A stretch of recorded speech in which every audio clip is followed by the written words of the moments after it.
Muchas gracias. Estoy feliz de estar aquí en Chile. Por lo menos estoy en Norteamérica, en Latinoamérica del Norte, o sea, en Miami. Y estoy feliz de poder compartirles hoy mi enfoque que tiene que ver con la enfermedad inflamatoria intestinal. Como pueden ver, hablo español, no súper perfecto, y a veces me trabo un poco, pero por ahí vamos. Soy originalmente de Colombia, criada en Estados Unidos. Entonces, yo pienso que puedo hablarles en español y ojalá me entiendan más o menos el inglés que de vez en cuando se me sale. Ahora vamos a empezar con esta charla que es acerca de los biológicos presentes que tenemos disponible. Los objetivos de la charla, primero que todo, queremos entender cuáles son los indicadores de severidad de la enfermedad inflamatoria intestinal. También queremos entender cuáles son los mecanismos de los biológicos que en presente tenemos disponibles y cuándo sería tiempo de empezar uno de estos biológicos. También quisiera empezar a mostrarles cuáles son los cuadros que estamos viendo, cuadros clínicos, y también integrando la seguridad de los biológicos y también los tipos fenotipos para poder decidir cuál es el correcto biológico o el biológico más apropiado de acuerdo a estos factores en los pacientes. ¿Por qué estoy aquí hablándoles sobre esto? Pues bueno, primero que todo, como ya sabrán, la enfermedad inflamatoria intestinal está creciendo en los países no solamente de alta incidencia históricamente como en Estados Unidos, sino en países latinoamericanos. Es más, por ejemplo, en Chile ya lleva mucho tiempo, en Argentina también, y acabamos de publicar la incidencia junto con el doctor Fabián Juliao Baños en Colombia, que tal vez lo conocen, donde describimos que la incidencia y la prevalencia en Colombia también está subiendo mucho más de la colitis ulcerativa y después del Crohn's disease. Entonces, es muy importante como gastroenterólogos que aprendemos un poco más sobre la enfermedad inflamatoria intestinal y cuáles son los biológicos apropiados de empezar en estos pacientes. También, esta enfermedad no es como el colon irritable, ¿no? Son enfermedades progresivas. El Crohn's disease, sobre todo, como pueden ver inicialmente, es inflamatorio. Hay veces se detecta ya cuando ya hay estenosis, o también puede presentar en un modo de fistulante y penetrante. También vemos muchas complicaciones de la colitis ulcerativa cuando no se trata, que estas incluyen muchas hospitalizaciones, también pueden terminar con colectomías y obviamente también está el pequeño riesgo de cáncer del colon. Entonces es muy importante aprender cuál es el modo apropiado y por eso estamos hablando de los biológicos hoy. También es importante mencionar que la evolución de los tratamientos está cambiando de acuerdo a lo que pensamos que es importante llegar a cabo. Por ejemplo, anteriormente en los 80s y en los 90s pensábamos que lo más importante era poder tener el paciente en remisión en términos clínicos. La remisión clínica era lo más importante anteriormente, pero a través de muchos estudios nos hemos dado cuenta que un tratamiento más agresivo es mucho más importante, donde podemos obtener no solamente remisión clínica, sino también remisión endoscópica y también remisión de la mucosa, lo que llamamos deep remission en inglés. Y eso es lo que realmente notamos, basados en los estudios, que es lo que realmente cambia el curso de estas enfermedades.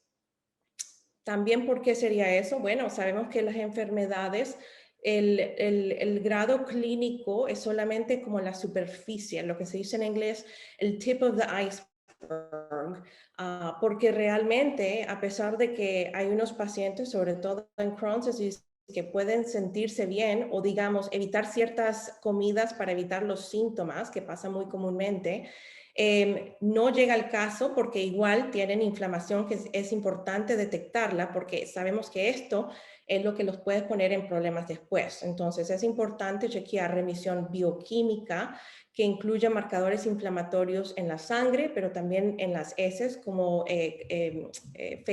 calprotectina, creo que se dice en español, y también obtener remisión endoscópica. Y estos son los diferentes modos en que chequeamos de acuerdo a Mayo Score o Endoscopic Index, bueno, el que sea que conozcan mejor. ¿Cuáles son los estudios que realmente comprueban que la remisión de la mucosa llega a los mejores resultados? Bueno, en este estudio, por ejemplo, les muestro cuando no había inflamación, que es en azul aquí en la izquierda, comparado a cuando había inflamación en esta situación de Crohn's disease, es cuando la mayoría de los pacientes que no tenían inflamación en la colonoscopia, nada, para nada, eran los que con más porcentaje podían mantenerse en remisión al año. Lo mismo en los pacientes que tenían completa remisión de la mucosa, eran los que más baja probabilidad tenían de llegar a necesitar una cirugía abdominal al año. Entonces, dado estudios como esto, como este estudio que les presento, realmente nuestra nueva estrategia es ser un poco más agresivo. Tenemos más evidencia de esto a través del trial que se llama el CALM Trial. Este estudio salió hace poco, hace unos cuantos años, donde veíamos cuál sería la mejor estrategia cuando empezamos adalimumab. Si empezamos y hacemos lo que se llama en inglés un tight control o un treat to target, donde llegamos a ciertos parámetros en la sangre, no solamente evaluando la remisión clínica, o si los basamos en solamente la remisión clínica. Entonces, habían dos grupos y estos pacientes iniciaron en estos dos grupos y se comparó al final. Lo que vemos, basado en los detalles de este estudio, es que los que se siguieron a través de la revisión clínica eran mucho más probable de que no tuvieran remisión endoscópica cuando se volvió a repetir la colonoscopia. Lo mismo se vio en que era mucho más probable a que tuvieran después un relapso o que tuvieran mucho menos más probable a que no tuvieran un relapso, a que no tuvieran esteroides después, comparado a los que hicimos del CONTRAL, que era el Treat to Target, que les iba mucho mejor, como pueden ver, en todos estos parámetros endoscópicos o de bioquímica. Entonces, ahora la segunda pregunta, ahora que les he convencido que es importante ser un poco más agresivos, sobre todo hacerle seguimiento bioquímico y endoscópico a los pacientes para documentar esto. La próxima pregunta sería, bueno, está bien, ¿en qué paciente con colitis ulcerosa deberemos empezar en biológicos? Realmente, lo único que podemos usar en este momento es basado en un cuadro clínico que se presente como más severo. En esta situación serían pacientes que están a alto riesgo de colectomía. Estos incluyen pacientes diagnosticados en una edad más temprana, con una colitis más extensa, con úlceras que sean un poco más penetrantes, más debajo comparado a las que son un poquito más superficiales. Y también pacientes que se pronuncien ellos mismos, que requieran mucho esteroide, que claro esté, que no se puedan quitar de esteroide, que estén hospitalizados muy frecuentemente, pero también que tengan marcadores elevados persistentemente. O también sabemos que las infecciones como el Clostridium difficile y también la presencia del CMV son indicadores de marcas más severas, que realmente ese tipo de paciente está a más riesgo de tener una colectomía en un futuro más frecuente, más corto. Entonces, en esos pacientes o al revés, en los pacientes que no tienen alto riesgo de colectomía, como ya saben, está la posibilidad de mesalaminas rectales o orales, y también está la posibilidad de cursos intermitentes de corticosteroides. Les presento también, como ya me imagino que saben, que está la budesonida, que tiene menos toxicidades, sobre todo importante en estos tiempos de COVID. Prefiero, obviamente, como ya se imagina, el budesonida MMX, que es el slow release, que cubre todo el colon.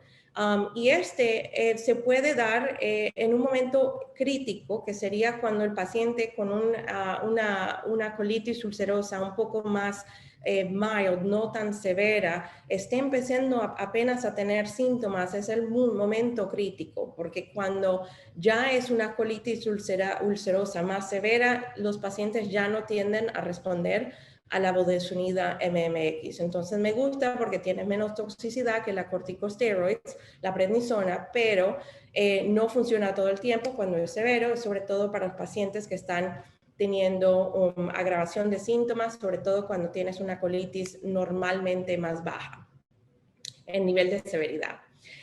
Ahora, por fin les hablo sobre los biológicos, que realmente va a ser el tema de esta charla y de la próxima.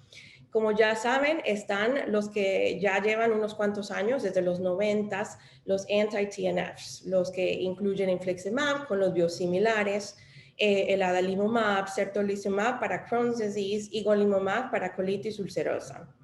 Está el anti-integrins, que son los que bloquean los linfocitos que lleguen al intestino, que natalizumab anteriormente lo usábamos hasta unos cuantos años, hasta que ya realmente salió el vedo y lo sacamos por completamente, porque realmente la toxicidad de natalizumab es mucho más superior a la toxicidad de vedolizumab, y que lo podemos utilizar el vedo para colitis ulcerativa o ulcerosa y para Crohn's disease.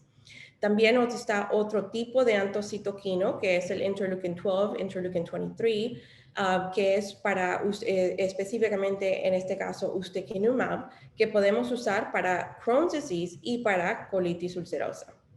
Y finalmente vamos a hablar un poco sobre el JAK inhibitor, el único que tenemos hasta ahora, aunque no va a ser el único en un futuro, que es tofacitinib. Tofacitinib hasta ahora, bueno, no pienso que vaya a ser aprobado para Crohn's disease, pero está aprobado solamente para colitis ulcerativa, dado a que los estudios en Crohn's disease no realmente mostraron que era eficaz para Crohn's.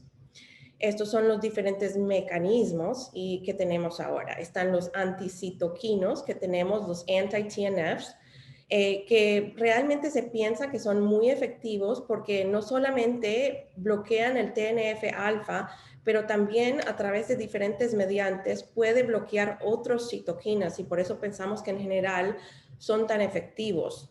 También está el interleukin 23, interleukin 12, que son el ustekinumab, que va bajo el rango de anticitoquino.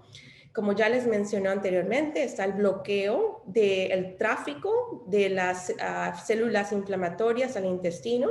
Le digo yo siempre a los pacientes que el vedolizumab básicamente para el tráfico, que se salga de la calle hacia donde está el sitio, la fiesta, ¿no?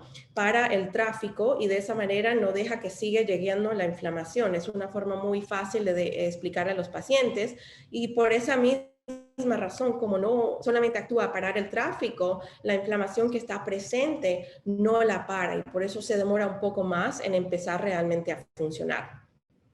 Están los JAK inhibitors, que son totalmente diferentes, son moléculas pequeñas, creo que se dicen en español, small molecules, y como son totalmente diferentes el mecanismo, es más, o sea, actúan a través del JAK-STAT pathway.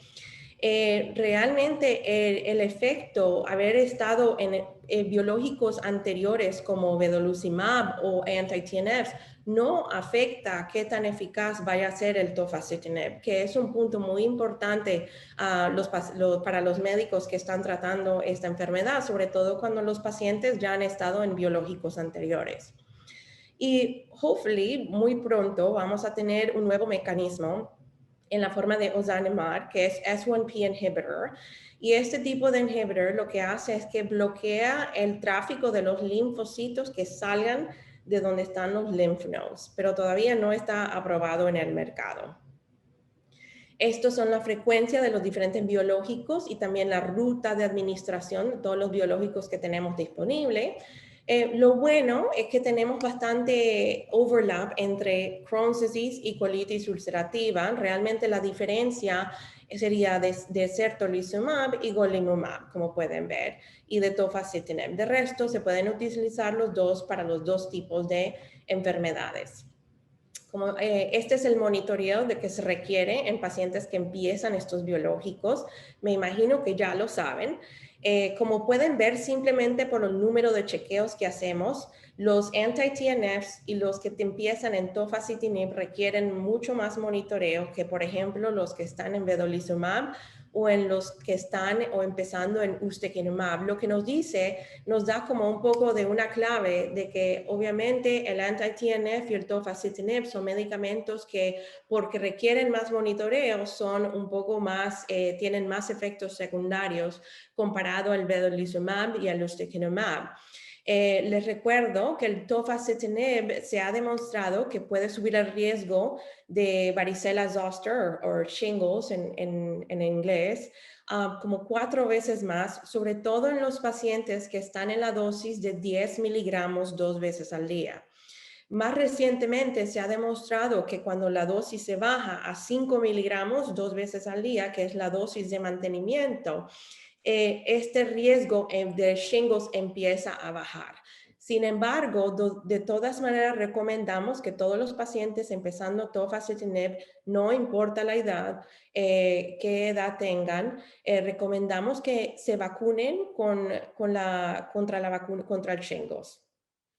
También recientemente, acá en Estados Unidos, el FDA, como que la forma de organización de todas las drogas que tenemos, también sacó como un warning acerca del tofacitinib y que puede subir el riesgo de ciertos de cánceres, que ya más o menos entendíamos eso un poquito basado en la data de reumatología, pero ahora basado en los estudios a largo tiempo se ha notado un poco más frecuente y también un poco riesgo de problemas cardiovasculares. Entonces, realmente el tofacitinib, aunque es muy eficaz, es importante darlo en una población específica. Y no se olviden del riesgo de la trombosis de tofacitinib, que se ha demostrado, sobre todo, esto es en literatura de pacientes reumatológicos que tenían artritis reumatoide, que realmente hasta ahora lo que sabemos es que es más que todo en pacientes que tienen riesgos para que les den coágulos. Tal vez pensamos, aunque no ha sido comprobado, que en pacientes con enfermedad inflamatoria intestinal no exista tan alto este riesgo porque tienden a ser pacientes más jóvenes con menos riesgos de que tengan problemas de coagulación o de procoagulación. Ahora vamos a hablar un poco de Crohn's disease, dado que la próxima charla va a ser de colitis ulcerosa. En Crohn's disease, realmente el cuadro clínico también estratificamos pacientes que están a alto riesgo de que les vayan a progresar la enfermedad o pacientes a bajo riesgo, los que están en alto, definitivamente les empezamos biológicos. Los que están abajo, yo siempre les digo, por ejemplo, a los que están estudiando en gastroenterología, que hay veces me parece hasta más difícil tratar los pacientes que tienen Crohn's disease, que es más bajo, por lo que realmente tienes que estar monitoreándolos un poco más. Siempre está como la indecisión de cuándo empezar el tratamiento, cuándo no. Pero en general, un paciente con bajo riesgo o muy leve Crohn's disease es un paciente que tenga nada de fístulas, nada de fístulas perianales, un paciente que tenga una involucración, que tenga el intestino inflamado muy corto, que no sea un segmento muy largo, y que sean endoscópicamente úlceras que sean superficiales, que no sea mucho, que el índice endoscópico, por ejemplo, lo que usamos aquí, el Simple Endoscopic Index, sea en general menos de 3, que nos indica que realmente es un Crohn's disease que probablemente no va a llegar a progresar. En ese caso, yo puse tiopurinas aquí, aunque realmente no lo uso muy a menudo, dado por ciertas toxicidades asociadas con tiopurinas, sobre todo en pacientes con Crohn's disease que lo tienen mild, que realmente no requieren mucho tratamiento a largo tiempo. En estos tipos de pacientes, normalmente lo que usamos es, ¿cómo se dice? Utilizamos budesonida periódicamente, sobre todo budesonida porque tiene menos efectos secundarios,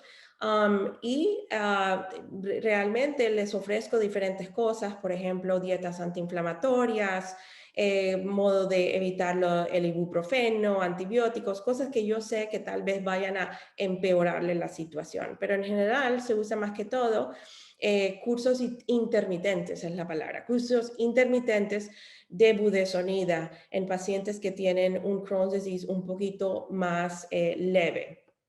Now, en los pacientes que claro está que son mucho más agresivos, el Crohn's disease o un Crohn's más moderado, sabemos que las mesalaminas realmente no son eficaces, entonces por eso ni siquiera intentamos eso. Realmente los biológicos entonces vamos a los biológicos. Intentamos los TNF antagonists, los vedolizumabs, ustekinumabs, sabiendo que cada tipo de biológico realmente tiene diferente tiempo de que empiece a funcionar y diferente seguridad, o sea, en términos de qué tan seguros son para riesgos de complicaciones en un futuro.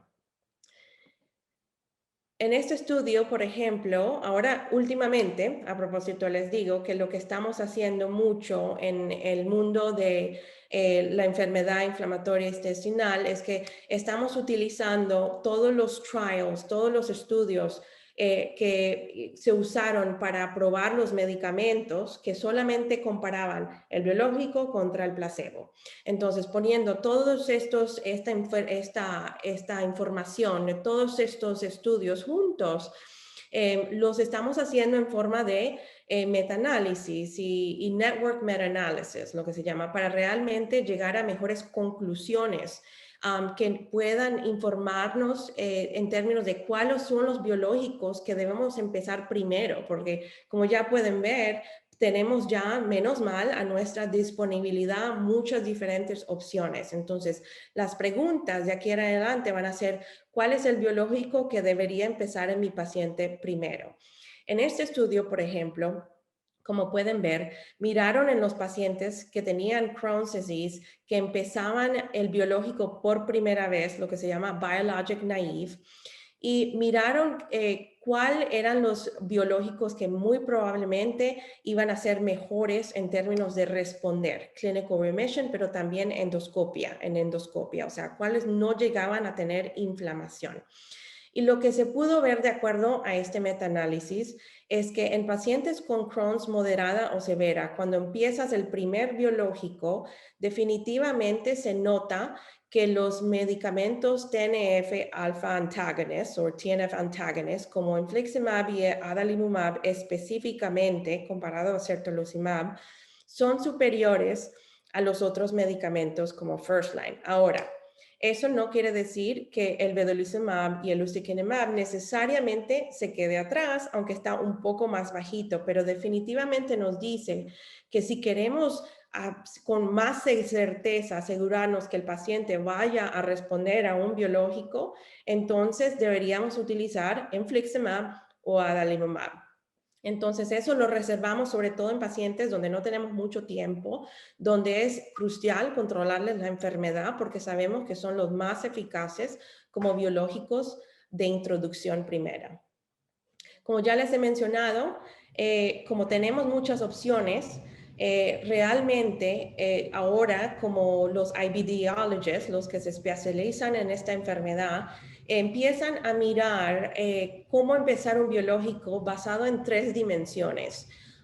Qué tan eficaz es, y eso incluye qué tan rápido trabaja el medicamento, porque acuérdense que el vedolizumab se demora un poco comparado al infliximab, adalimumab y ustekinumab. ¿Cuáles son los síntomas presentes del paciente? Obviamente, si es crucial que entren en remisión porque se sienten terrible, van a terminar en el hospital, no pueden salir del hospital. Los anti-TNF funcionan mucho más rápido. No empezaríamos vedolizumab con un paciente que no se pueda controlar con esteroides. Y también tenemos que considerar cuando ya vienen a usar biológicos en segunda línea, tenemos que pensar que hay ciertos medicamentos que ya no son tan eficaces como segunda línea. Y estos incluyen vedolizumab y ustekinumab. Funcionan mucho mejor como primera línea, como el primer biológico que se introduce. Y después les voy a decir en cuál tipo de paciente realmente es cuando empiezo vedolizumab y ustekinumab como primera línea, porque yo sé que ahora se estarán preguntando esto. La otra dimensión es en los biológicos, qué tan seguros son, o sea, cuáles son los efectos secundarios. Ya les he mencionado mucho de esto. El vedolizumab y el ustekinumab realmente tienen el mejor safety profile, son los con más bajos riesgos y después les voy a mencionar algunos. Y el anti-TNF y el tofacitinib, que es en colitis, realmente son los que tienen un poco más de riesgo, sabiendo que el anti-TNF probablemente, o no probablemente, definitivamente tiene menos riesgo que el tofacitinib. También consideramos el paciente. Si es un paciente ya de mayor de edad, tal vez vedo o ustekinumab sería una mejor idea, ¿no? Pues poniendo todo el cuadro clínico. Si el paciente quiere quedar embarazado, tenemos que pensar en esto también. O si hay comorbilidades que ya les he mencionado, por ejemplo, demyelination, donde hay un problema neurológico como esclerosis múltiple, probablemente utilizar anti-TNFs, que sabemos que es una complicación de esto, o puede ser, eso todavía es como debatado, pero probablemente ese tipo de biológico no sería bueno en un paciente con un problema que tenga ya riesgos de este problema neurológico. También la presencia de manifestaciones extraintestinales nos puede también guiar cuál tipo de biológico deberíamos usar. Y finalmente, el fenotipo del paciente, como ya les he dicho, un paciente muy agresivo, incluyendo con Crohn's perianal. Le voy a mostrar después un estudio que demuestra que realmente infliximab o ustekinumab es un mejor un mejor approach. En esta situación, por ejemplo, algo que nos preocupa un poco y que lo hemos observado en la Universidad de Miami es que en pacientes empezando vedolizumab, hay un poco de pacientes, es más, publicamos sobre esto hace unos cuantos años, les puede empeorar el sistema perineal, las fístulas perianales. Entonces, tal vez cuando tienes un problema perineal, vedolizumab no es una técnica buena, un biológico, al menos de que no tengas realmente opción, porque ya has utilizado todos los otros. Pero es algo del fenotipo que hay que considerar. Esto es al contra de ustekinumab, que a pesar de que no tenemos un estudio específico que mire ustekinumab y cómo reacciona a fístulas, podemos extrapolar de la data que se utilizó para probar ustekinumab, que es del Unity Trials, donde se hizo análisis después, específicamente de pacientes que tenían fístulas, y donde mostraron que era más eficaz comparado a placebo. Como les digo, desafortunadamente muchos de los estudios que tenemos en el presente son siempre a placebo, entonces por eso utilizamos estas estadísticas de Network Meta-Analysis y después les hablo sobre de estudios de comparación efectiva para poder entender un poco más cuál biológico utilizar sobre otro. Pero lo que sabemos de este estudio o de estos estudios es que realmente el ustekinumab puede ser eficaz contra fístulas, un Crohn's fistulizante. El safety profile de ustekinumab, y les digo que es similar a vedolizumab, aunque vedolizumab es hasta más bajo los riesgos. Ustekinumab puede tener un pequeño riesgo de infecciones oportunísticas. Los más riesgos de esto realmente es de anti-TNFs. Un bajísimo riesgo de cáncer, realmente es más, yo realmente no le digo a mis pacientes que hay un riesgo de cáncer, se demostró 3 pacientes de los estudios que inicialmente se aprobaron a ustekinumab que tenían problemas cardiovasculares.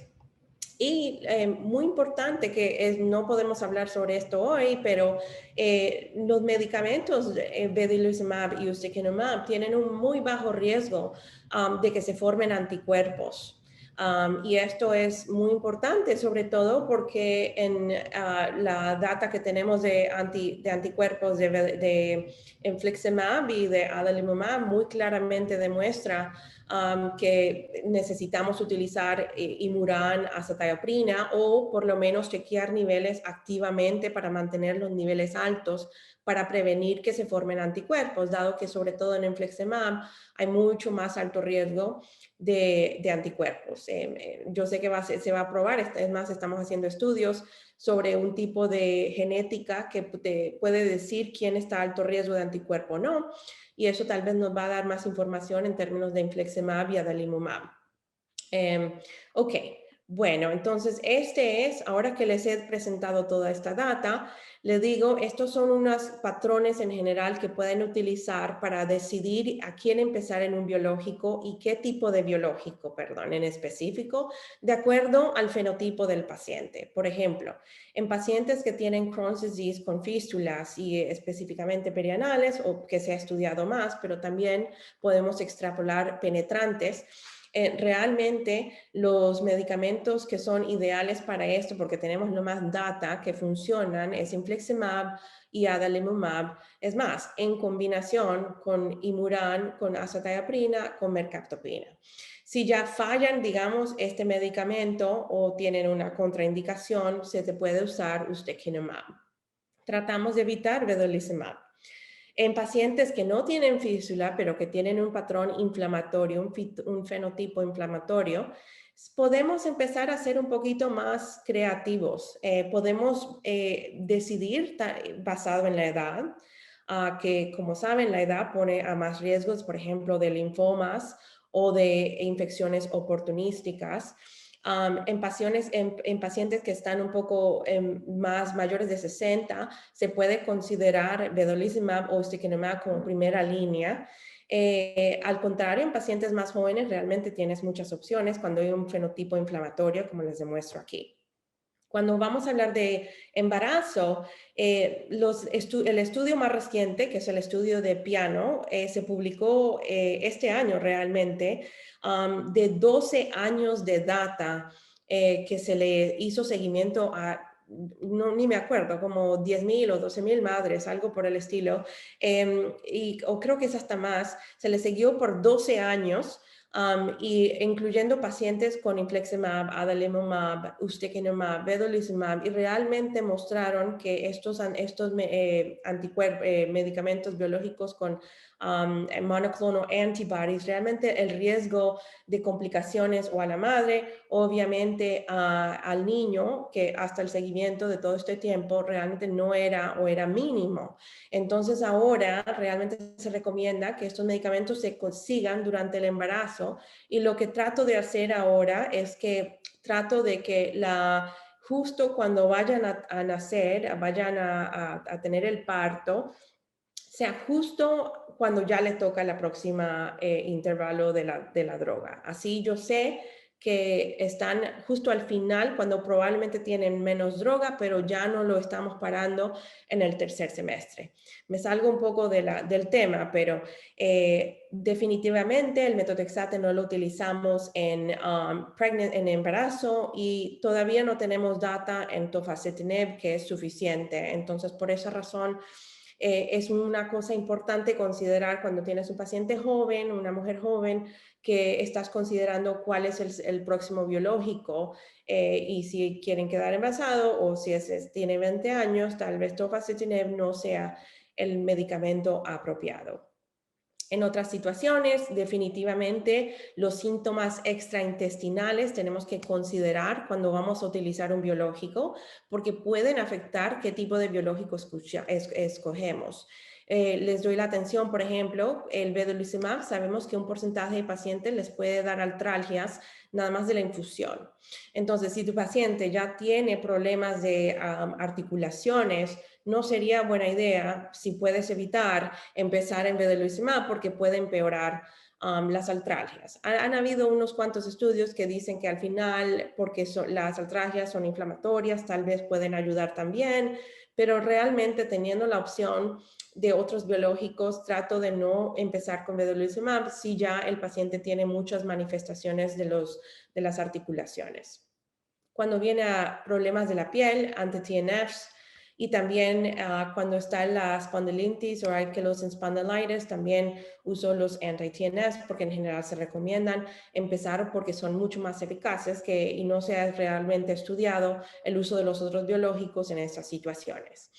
Les menciono muy brevemente que realmente el futuro es muy bueno para esta enfermedad. Hay muchos diferentes tipos con diferentes mecanismos que están en el proceso de ser aprobados. En particular, les menciono ozanimab, que es bajo el mecanismo que bloquea el tráfico, como les digo, de las células inflamatorias al intestino.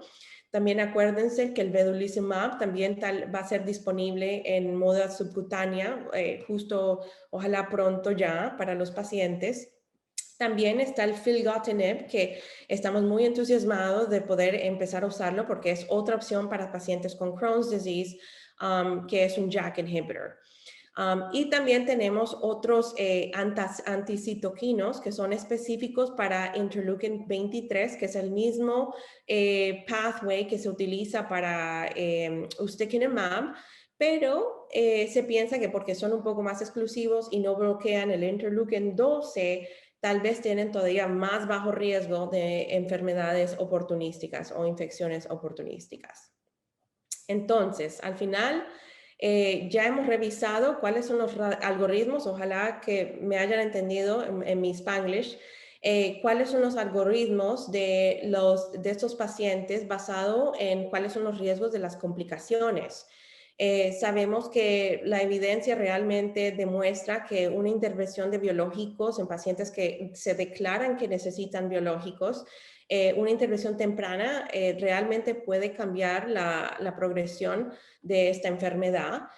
Como les demuestro, realmente fuera de tofacitinib, que nos está empezando a mostrar unos cuantos problemas, los biológicos son efectivos, pero también son safe, o sea, la seguridad está bien en términos de los dos. Usamos los biológicos ahora basado en la data que estamos entendiendo, de acuerdo a los fenotipos, de acuerdo a las comorbilidades. Podemos usar ustekinumab y vedolizumab como primera línea en Crohn's. En la próxima lectura les hablo sobre usar estos en colitis ulcerativa o ulcerosa. Anti-TNFs definitivamente como primera línea para un Crohn's fistulante y también cuando necesitas que el paciente responda porque no tienes tiempo. Y bueno, sabemos que todas realmente las terapias no se ven tan buenas cuando ya has introducido el anti-TNF anteriormente, excepto el tofacitinib, que realmente no importa si han estado en 1 o 2 biológicos anteriormente. Entonces, ojalá que en un futuro podamos realmente entender cómo utilizar con un modo más de precisión, con marcadores, por ejemplo, en la sangre, en la expresión en el tissue, en un modo de colonoscopia, para poder entender en qué paciente podemos empezar este medicamento con mucho más detalle que lo que les he mencionado ahora. Pero ahora realmente lo utilizamos a través de esas 3 dimensiones que les acabo de mencionar. Gracias.